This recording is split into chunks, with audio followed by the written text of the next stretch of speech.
3, 2, 1. Кім лайк басады, Құдай тағала лайк басқан саусағына құт береке берсін. Енді лайк баспағандар ештеңе айтпай ақ қоямын, өздерің біліңдер. Бүгін шын мәнінде өте маңызды мәселені қарап отырмыз. Тек бұл елге емес, біздің халқымызға да өте әсерлі мәселе, экономикалық жағынан да, әлеуметтік жағынан да.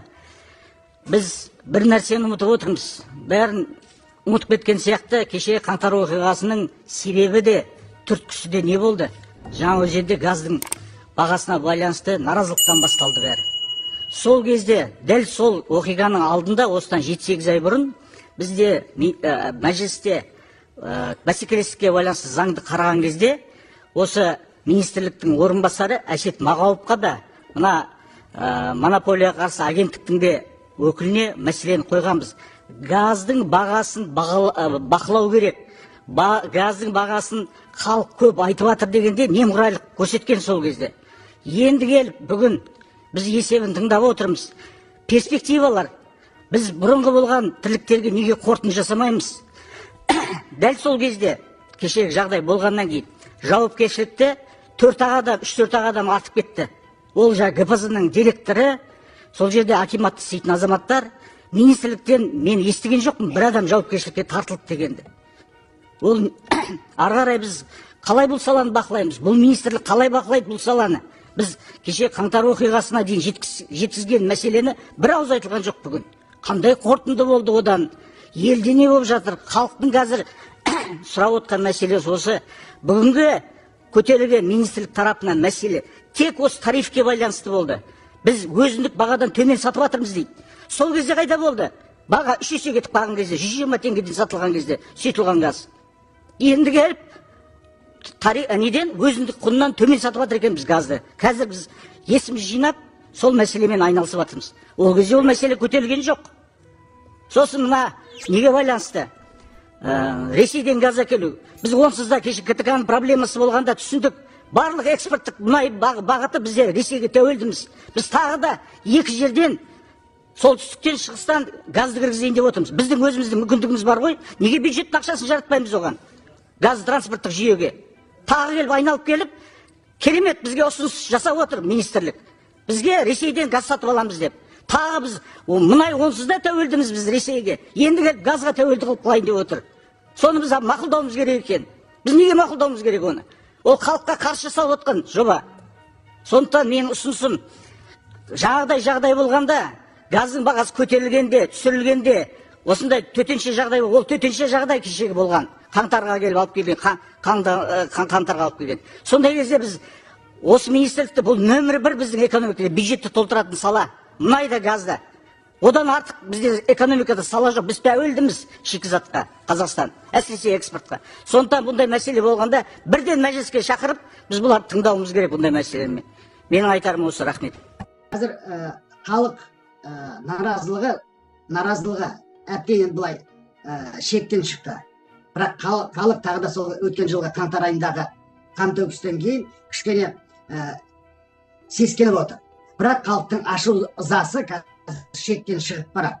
Егер сол өткен жылғы қаңтардағы бір кішкентай түрткі болса, бір сіріңкенің ұшындай ғана ұшқын болса, халық қайтадан көшеге шығуы әбден мүмкін. Байқасам, билік соны өзі байқамай сол халықтың наразылығын қайта қоздырып отыр, түрткілеп отыр. Ол бар. Екіншіден, осыған дейін біз білеміз, қаншама белсенді азаматтарды әлеуметтік араздық туғызып түрмеге жапты. Байқасақ, осы әлеуметтік араздықты ең алдымен биліктің өзі туғызып отыр. Биліктің өзі, мысалы, депутатқа үміткерлерді, мынау біздікі, мынау бізге қарама-қарсы деп қоғамды жікке бөліп отыр.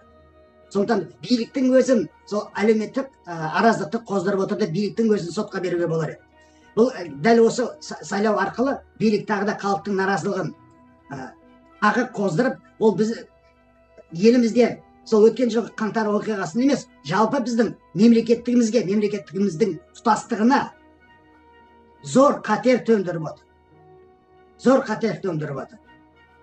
Сондықтан мен білемін, егер дәл қазір президентіміздің өзі осыған дейін байқасақ, 31 жыл бойы біз не көрдік? Неше түрлі уәделерді естідік, неше түрлі декларацияда бірақ ешбір декларация сол күйінде декларация күйінде қалды. Тіпті ойлап қарасаңыз, біздің елімізде осы күнге дейін көзіміз жеткен не? Конституция бұл бір өз алдына биліктің жыртығын жаматын бір құр жама болып қалған.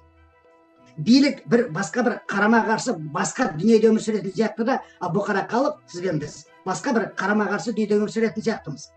Ал конституция тек сол бізбен ешқандай қатысы жоқ, қарама қарсы дүниеде өмір сүре отыр, тек конституцияның өзінің сол жыртығын жамау үшін ғана ұстап отырған сияқты. Өйткені конституцияны мысалы бұқара халыққа сіз бен бізге берілген кепілдіктің бірі жүзеге аспайды.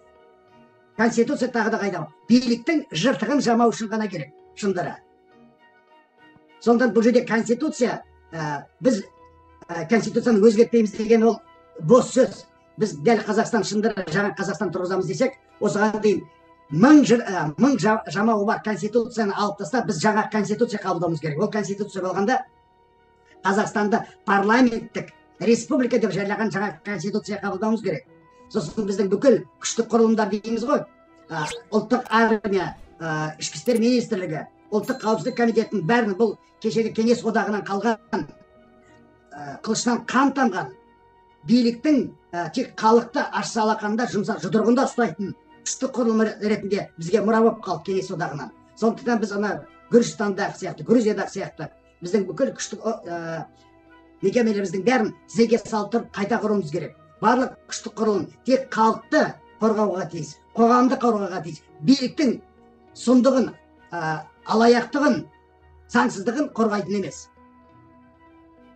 Мен сайлауға барғанда осындай талаптарым болды, осындай идеяларым болды.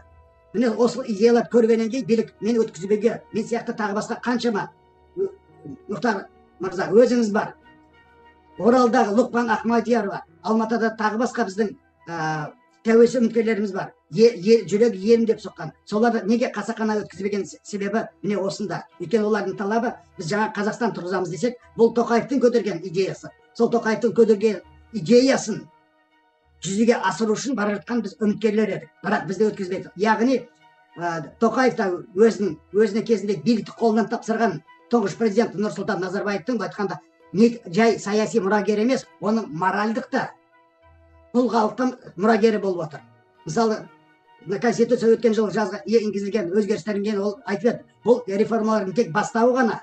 Енді біз күшті президент, ықпалды парламент және есеп беруші үкімет деген тезисі ол әшейін бос сөз. Өйткені бұл мәлімдеменің астарында ешқандай конституциялық негіз жоқ, конституциялық арқау жоқ. Қазір егер сізбен біз парламентке өткен күннің өзінде де ол парламенттің ешкімнің алдында, не президенттің, не атқарушы үкіметтің алдында ешқандай ықпалы болмайды. Өйткені ол конституция көрсетілмеген. Бұл әшейін жай далбаса. Біз осындай жай далбасаға, бос құр сөзге, бос декларацияға 31 жылда әбден тойғанбыз.